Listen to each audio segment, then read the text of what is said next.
Hello Mark, I'm Keisha. My student number is 49. I'm a sophomore. Today I'm going to read a speech, Colorblind or Color Brave, by Mellody Hobson. And here I'm going to start the speech. So, it's 2006. My friend Harold Ford calls me. He's running for U.S. Senate in Tennessee, and he says, Mellody, I desperately need some national praise. Do you have any ideas? So I had an idea. I called a friend who was in New York at one of the most successful media companies in the world, and she said, why don't we host an editorial board lunch for Harold? You come with him. Harold and I arrive in New York. We are in our best suits. We look like shiny new pennies, and we get to the receptionist, and we say, we are here for the lunch. She motions for us to follow her. We walk through a series of corridors, and all of a sudden we find ourselves in a stock room. At which point she looks at us and she says, where are your uniforms? Just as this happens, my friend rushes in. The blood drains from her face. There are literally no words, right? And I look at her and I say, now don't you think we need more than one black person in the U.S. Senate? Now Harold and I applause. We still laugh about that story. And in many ways, the moment caught me off guard, but deep down inside, I actually wasn't surprised. And I wasn't surprised because of something my mother told me about 30 years before. You see, my mother was ruthlessly realistic. I remember one day coming home from a birthday party where I was the only black kid invited. And instead of asking me the normal motherly questions like, did you have fun? Or how was the cake? My mother looked at me and she said, how did I treat you? I was 7, I did not understand. I mean, why would anyone treat me differently? But she knew, and she looked me right in the eye and she said, they will not always treat you well. Now, race is one of those topics in America that makes people extraordinarily uncomfortable. You bring it up at a dinner party or in a workplace environment. It is literally the conversational equivalent of touching the third rail. There is shock, followed by a long silence. And even coming here today, I told some friend and colleagues that I planned to talk about race, and they warned me. They told me, don't do it, that there would be huge risk in me talking about this topic, that people might think I'm a militant black woman and I would ruin my career. And I have to tell you, I actually for a moment was a bit afraid. Then I realized the first step to solving any problem is to not hide from it, and the first step to any form of action is awareness. So I decided to actually talk about race. And I decided that if I came here and shared with you some of my experiences, then maybe we could all be a little less anxious, a little bit more bold in our conversations about race. Now I know there are people out there who will say that the election of Barack Obama meant that it was the end of racial discrimination for all eternity, right? But I work in the investment business, and we have a saying, the numbers do not lie. And here, there are significant, quantifiable racial disparities that cannot be ignored in household wealth, household income, job opportunities, health care. One example from corporate America. Even though white men make up just 30% of the US population, they hold 70% of all corporate board seats. Of the Fortune 250, there are only 7 CEOs that are minorities, and of the thousands of publicly traded companies today, only 2 are chaired by black women. And you are looking at one of them, the same one who, not too long ago, was nearly mistaken for kitchen help. So that is a fact. Now, I have these thought experiments that I play with myself. When I say, imagine if I walked you into a room and it was of a major corporation, like ExxonMobil, and every single person around the boardroom were black. You would think that we're weird, but if I walk you into a Fortune 500 company and everyone around the table is a white male, when will it be that we think that's weird too? And I know how we got here. Applause. I know how we got here. You know, there was institutionalized, at one time legalized, discrimination in our country. There's no question about it. But still, as I grapple with this issue, my mother's question hung in the air for me. How did they treat you? Now, I do not raise this issue to complain or in any way to elicit any kind of sympathy. I have succeeded in my life beyond my wildest expectations, and I have been treated well by people of all races more often than I have not. I tell the uniform story because it happened.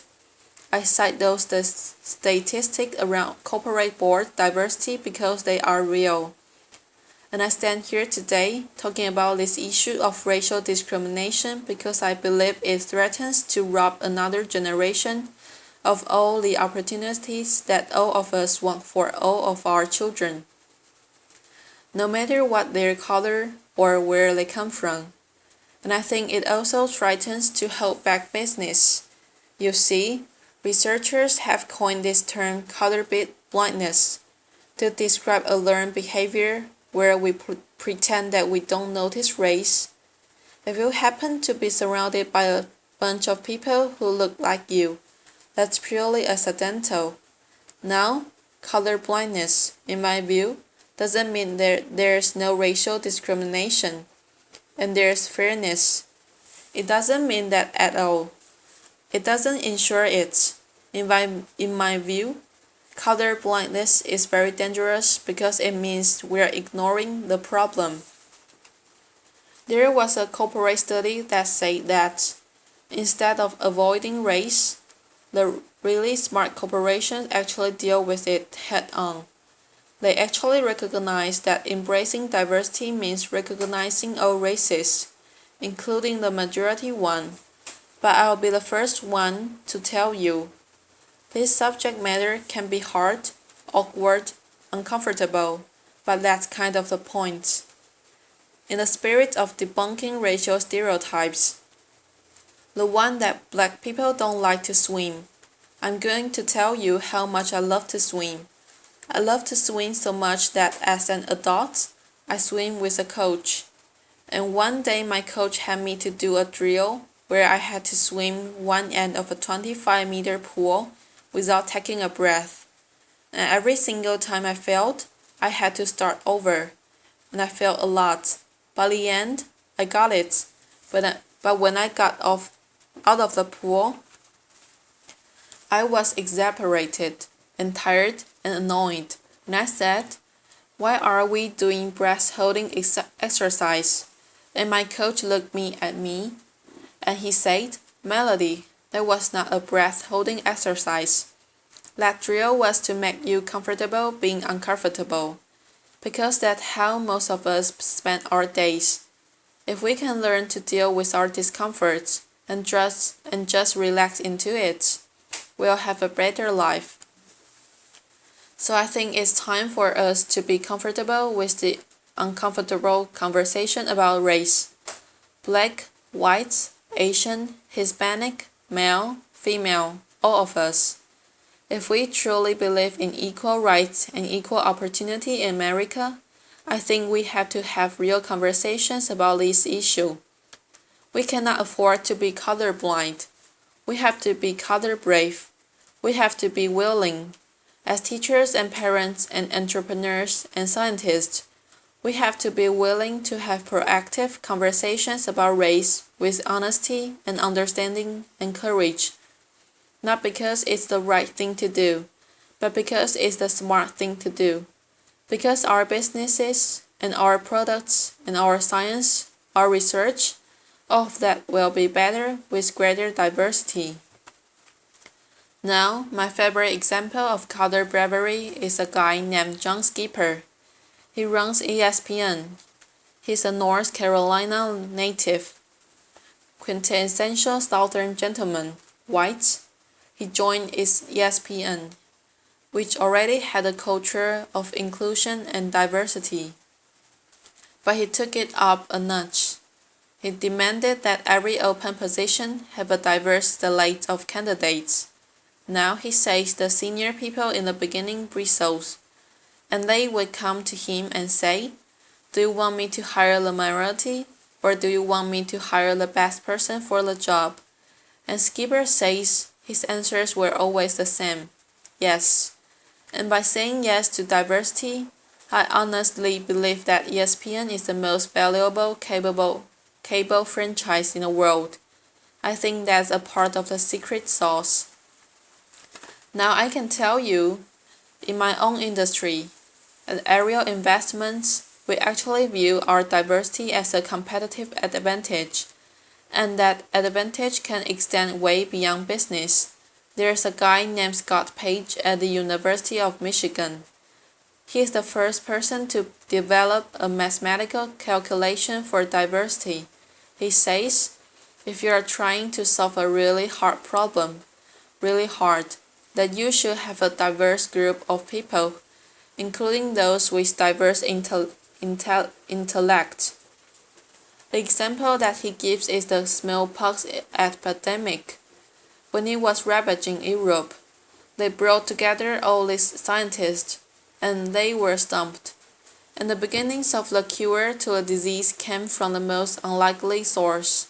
A dairy farmer who noticed that the milkmaids were not getting smallpox, and the smallpox vaccination is bovine-based because of that dairy farmer. Now I'm sure you are sitting here and you are saying, I don't run a cable company.